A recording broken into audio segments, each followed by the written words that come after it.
All right, so I know this is for a lot of folks because whatever's going on in the spiritual, heavy. These things Some of must us are happen. moving. Some of us are moving, and this is why a lot of these things are happening and taking place. These things must happen. They must. Prophecy is what is but a seed.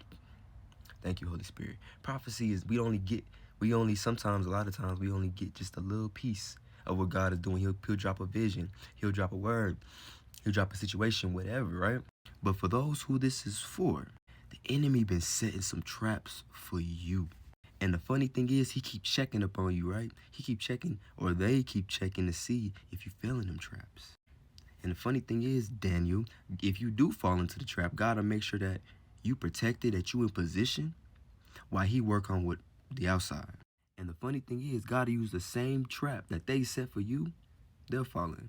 Just want to prophesy to somebody that the season of doubt, the season of stress and worry about things that you have no control over is coming to an end. Jesus said, we worry, what ounce of measure do we add unto life worrying and stressing, especially when we don't have control?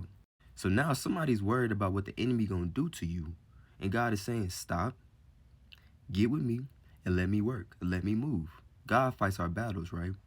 We wrestle not against flesh and blood, but against principalities, against spiritual wickedness in high places. And this is a lesson that I'm still learning. But this word was specifically for those who notice that the enemy been checking up on you, hitting you up every now and then. You know, you see certain signs to see if you fell into the trap that they set for you. But the funny thing is, they gonna fall into the trap instead. The one thing you don't do is mess with God's chosen people. Anything to do with God, and unless it's God's will. So I want y'all, whoever this is, maybe it's specifically one person that God need me to get to.